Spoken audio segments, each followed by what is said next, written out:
नमस्कार, मैं हूं आपके साथ प्रदीप आजाद और इस खास पेशकश में आपका स्वागत है।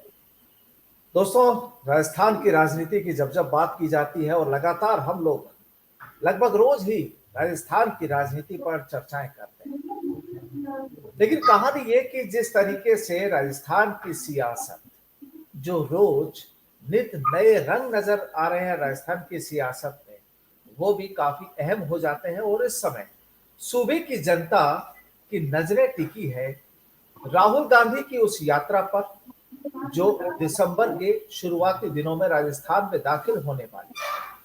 राजस्थान के आम आवाम की नजरें टिकी है राजस्थान की उस सरकार पर जो उन्हें सुरक्षा, लॉ एंड ऑर्डर और तमाम सुख सुविधाएं मुहैया कराने की जिम्मेदारी देती है। लेकिन एक तरफ जब सियासत हावी होती है तो कई बार पब्लिक से जुड़े मुद्दे गौण हो जाते हैं। और जब सियासी झगड़े, सियासी लड़ाइयां, सियासी शीत युद्ध, आरोप प्रत्यारोप, वार पलटवार, जब तमाम ये कहानियां बुनी जाती है तो फिर सवाल भी कई पैदा होते हैं।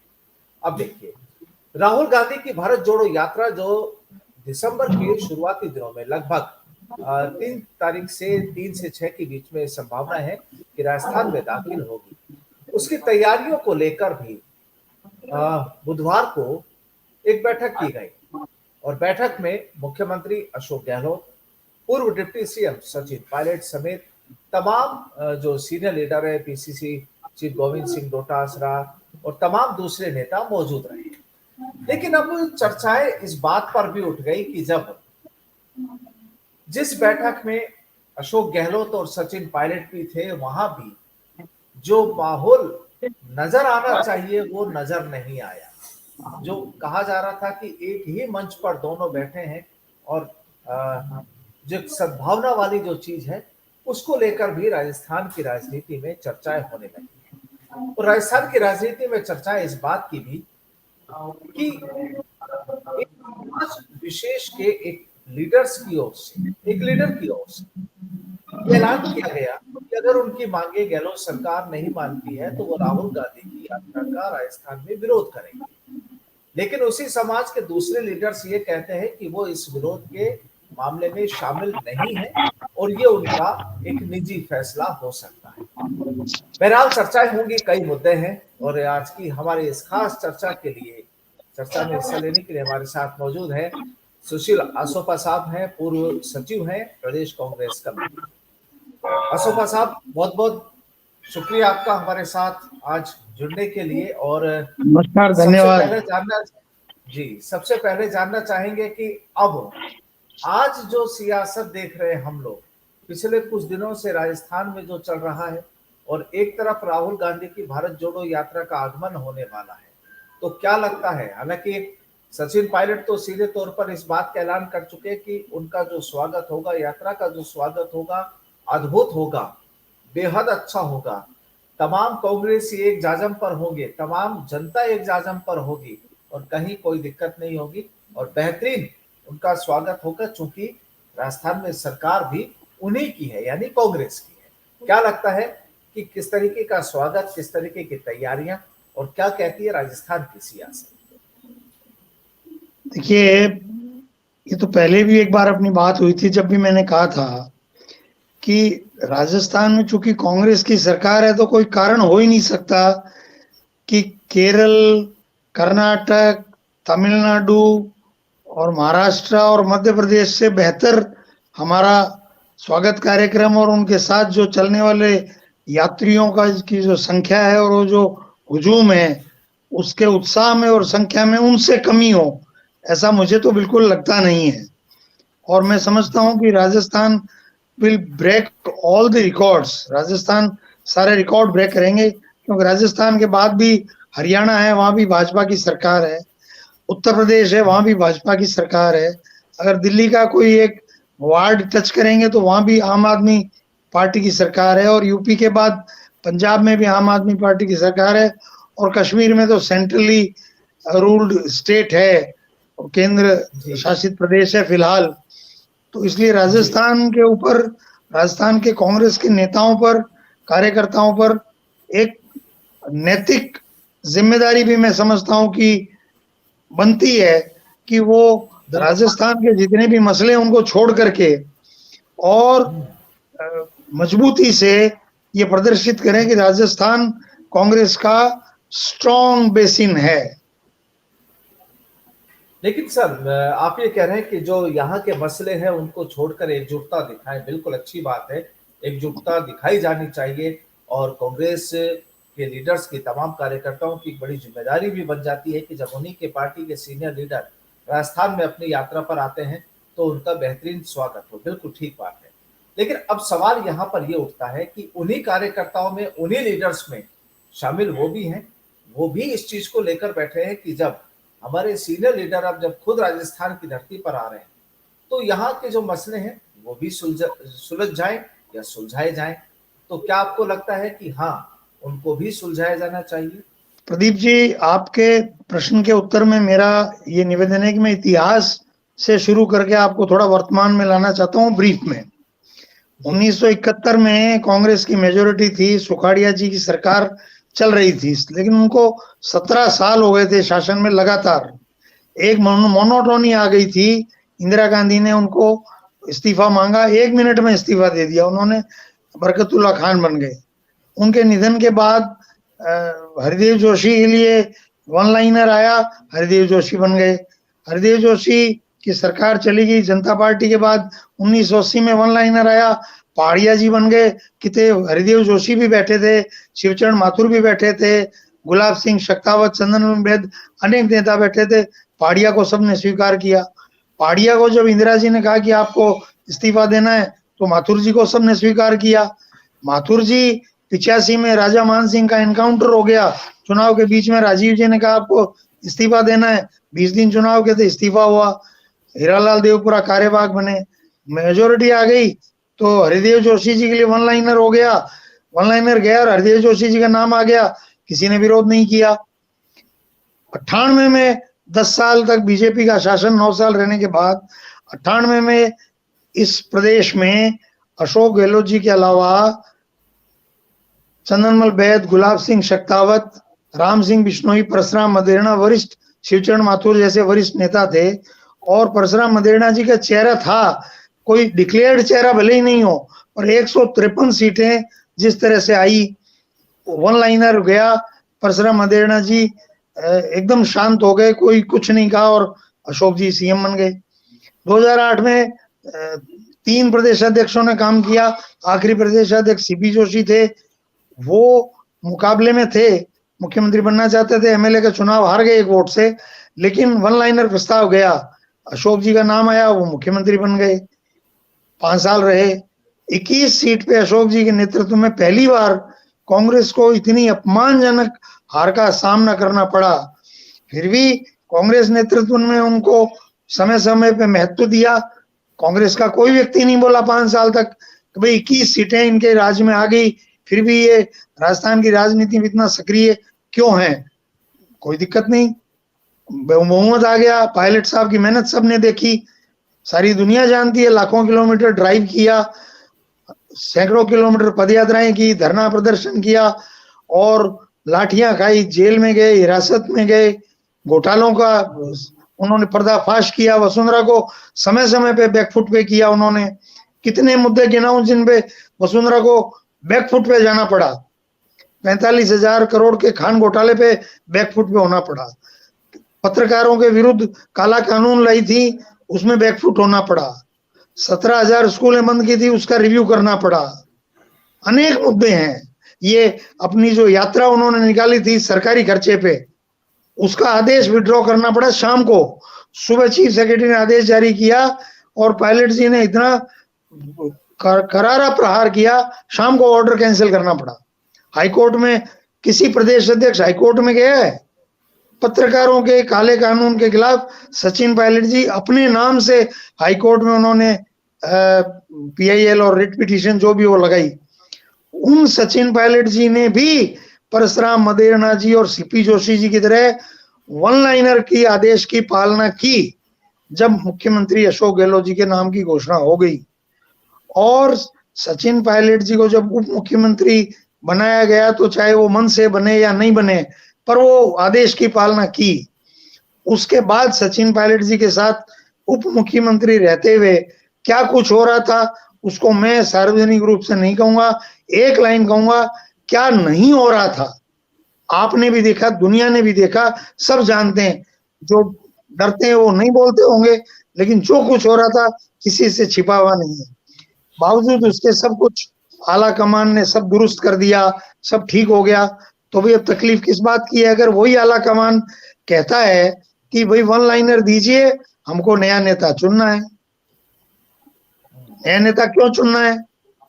कि भाई जैसे कांग्रेस में एक वो झांसी की रानी की कविता की एक लाइन है, बूढ़े भारत में भी फिर से आई नई जवानी थी। राजस्थान की बुढ़ाती कांग्रेस, मैं बुढ़ाती में मैं भी बूढ़ा ही हूं, 63 साल का हूं। राजस्थान की बुढ़ाती कांग्रेस को जवान किया किसने? सचिन पायलट ने। गंगानगर से बांसवाड़ा, बाड़मेर से भरतपुर, उस व्यक्ति की स्वीकार्यता है।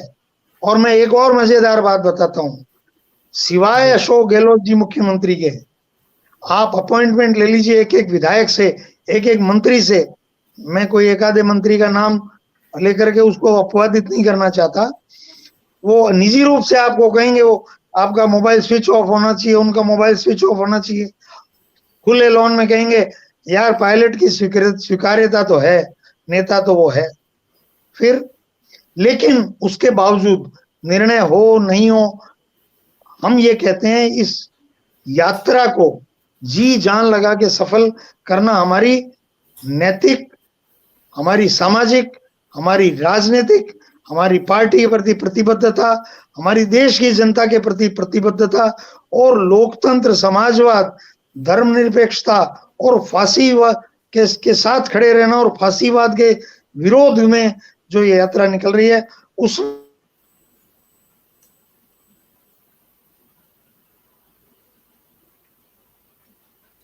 करना कोई नहीं है, कोई गलती नहीं है कि ये निर्णय होना चाहिए। लेकिन उस बात से मैं सहमत नहीं हूं जो आपने उनका एक नाम लिया, किनका नाम लिया, मैं तो उनका नाम भी अच्छी तरह याद नहीं रहता, एक कर्नल किरोड़ी सिंह जी के लड़के, वो क्या चीज है? वो कुछ भी नहीं है। वो भाजपा के एक प्राथमिक सदस्य हैं और वो एक षड्यंत्रकारी राजनीति करते हैं, कांग्रेस के कुछ नेताओं के टूल बने हुए हैं। और वो कांग्रेस के कुछ नेता ये म्युनिसिपल लेवल की जो पॉलिटिक्स होती है वो करते हैं। किसी सचिन पायलट जैसे विराट व्यक्तित्व का जो धनी है, उसके इन चींटियों से कोई असर पड़ता है क्या? इनके करने से, इनके कहने से फर्क पड़ता है क्या?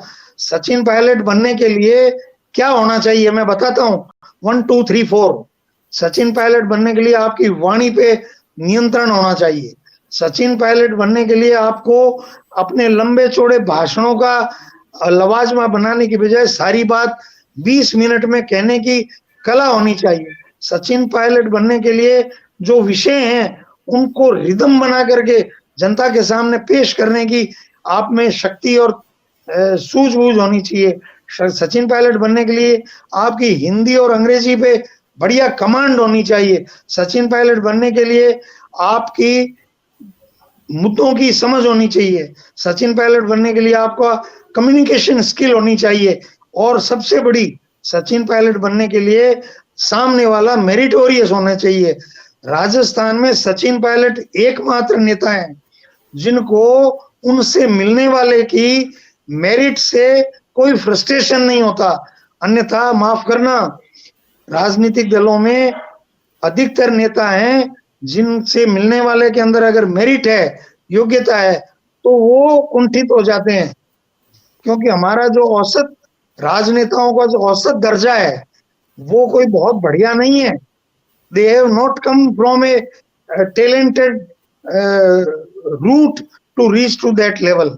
आप क्या बात करते हैं? सचिन पायलट, आप देखिए उनके फादर की डेथ 2000 में हो गई थी, एंड उन्होंने ऑल इंडिया रेडियो या कौन से ब्रिटिश ब्रॉडकास्टिंग कंपनी में नौकरी की है। सेंट स्टीफेंस कॉलेज से उन्होंने ग्रेजुएशन किया है, और अमेरिका की वार्टन यूनिवर्सिटी जहां से डोनाल्ड ट्रंप ने एमबीए किया, वहां से सचिन पायलट एमबीए हैं। इंटरनेशनली फेम पर्सनालिटी है वो। हमें तो गौरवान्वित होना चाहिए कि राजस्थान में एकमात्र नेता है जो जालोर की झोपड़ी में भी सो सकता है और ऑस्ट्रेलिया की एम्बेसी के गेस्ट हाउस में भी जाके रुक सकता है, और वो गरीब से गरीब आदमी के पास भी सहजता से मिलता है। और हमारी गांव की बहन बेटी महिला उनके साथ जब सेल्फी खिंचाती है तो उनके चेहरे पे और वो खिंचाने वाली के फेस पे जो ग्लो आता है वो शो करता है कि लोग उनको कितना आत्मीयता से उनके साथ बरतना चाहते हैं। बिल्कुल सर, आपने तमाम बातें बिल्कुल वाकई अच्छी बातें कही, लेकिन अब यहाँ केवल एक ही सवाल ये है कि जब ये सारी चीजें हैं, तमाम चीजें हैं, और जाहिर सी बात है कि आपने अपनी बातों के जरिए ये बिल्कुल बता दिया है, सिद्ध कर दिया है कि वाकई राजस्थान का नेतृत्व किसके हाथों में होना चाहिए। लेकिन अब सवाल वही उठता है, उम्मीद वही होती है तमाम उन लोगों को कि जब आपकी पार्टी के सीनियर लीडर खुद राजस्थान में आ रहे हैं, जिनसे मिलना काफी बेहद मुश्किल हो जाता है आम लोगों को भी, आम नेताओं को भी, तो कम से कम जब वो राजस्थान आ रहे हैं तो यहाँ पर जो मसले अभी तक बाकी है, पेंडिंग है, जिनको चाहे नोटिस मिला हो, और खुद गवाह जो अध्यक्ष है वो तो खुद उस बात के गवाह रहे, तमाम माहौल में रहे, तमाम माहौल उनको पता है, तमाम चीजें पता है, तो फिर उम्मीद तो यहाँ पर कई लीडर्स और कार्यकर्ता यही कर रहे हैं कि जब वो आ ही रहे हैं तो कुछ न कुछ यही कर दिया जाए। तो क्या होना चाहिए यहीं पर?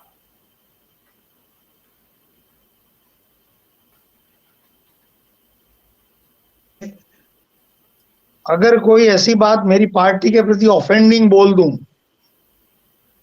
तो निश्चित रूप से कल मुझे पार्टी से बाहर निकाल दिया जाएगा। वजह कि मैं कोई बहुत इंपॉर्टेंट आदमी नहीं हूं। पार्टी ऐसा मानती होगी, मानेगी भाई इसके जाने से कोई नुकसान नहीं होगा, ठीक।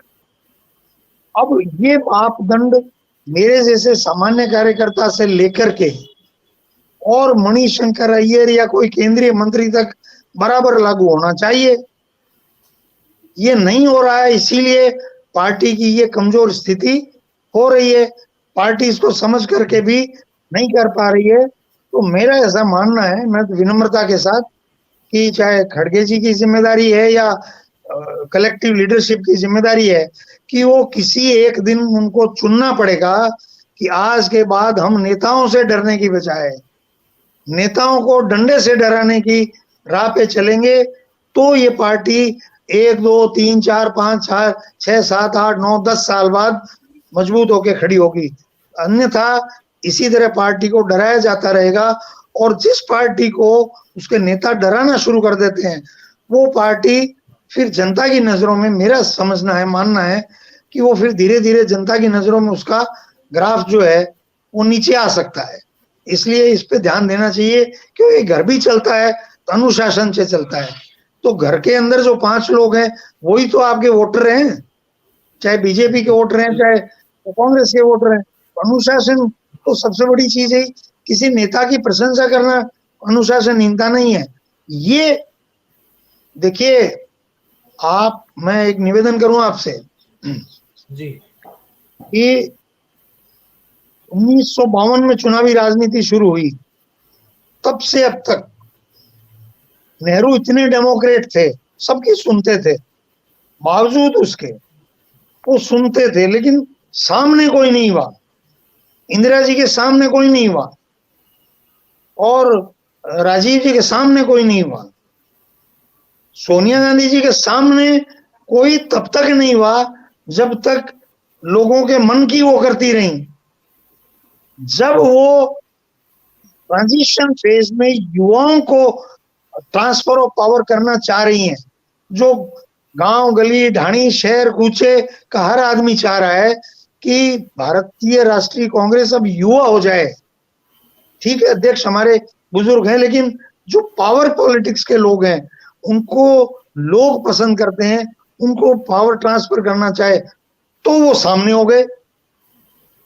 दादोजी तो फिर देवोगरे जीते तो ठीक है, पर पोता जी रे दांत में कीड़ो पड़ जावे, अरे मेरे पोता जी रा पिताजी कहे मैं आज ही हीरो कीड़ो कडार दांत की फीलिंग करा के आया हूं, और फिर वो दादाजी कहे नहीं कौन नहीं दूं, तो दादाजी धोती खोल देवे, ये उचित है क्या?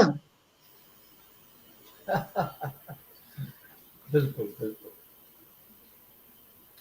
बिल्कुल, वाकई एक गंभीर मसला है ये। और पार्टी के लिए, खासकर कांग्रेस पार्टी के लिए, जो इस समय जो हालात बने हुए हैं, और जहां यहाँ पर जिस बेबाकी से, जिस पूरे भरोसे से सुशील आसोपा जी ने जो अपनी बात रखी, वाकई मुद्दे कई हैं। और जाहिर सी बात है कि आसोपा जी ने जिस तरीके से सीधे तौर पर कहा कि जो कांग्रेस बूढ़ी होती जा रही है, उसे जवान किया सचिन पायलट ने।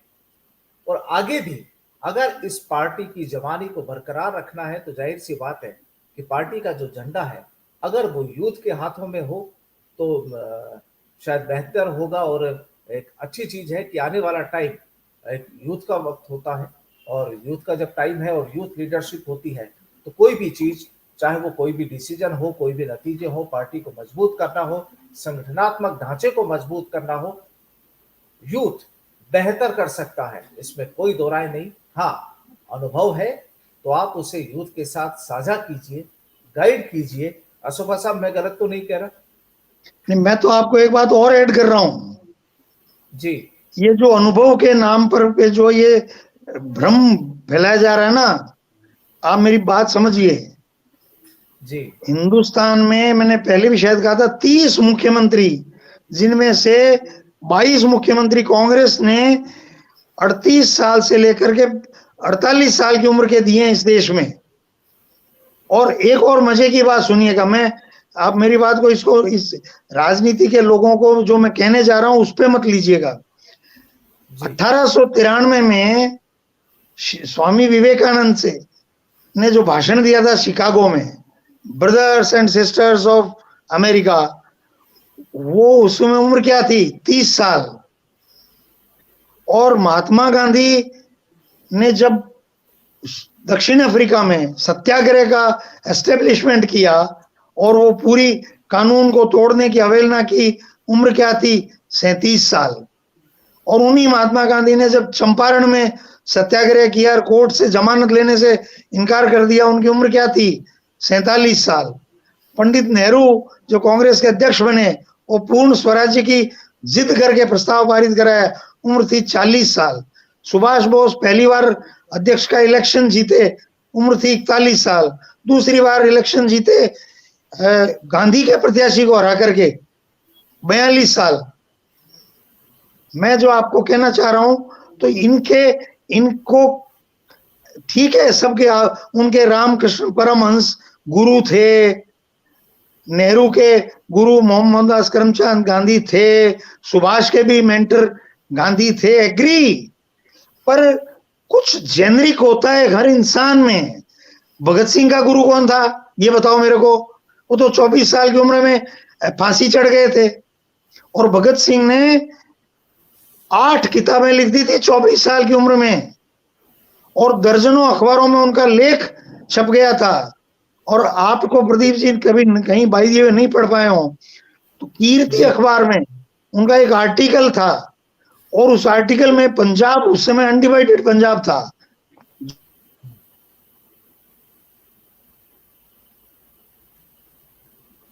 कि फांसी से पहले, तो उन्होंने उसमें लिखा कि मेरे पंजाब के दोस्त पूछते हैं कि हम गांधी नेहरू के साथ जाएं या सुभाष के साथ जाएं।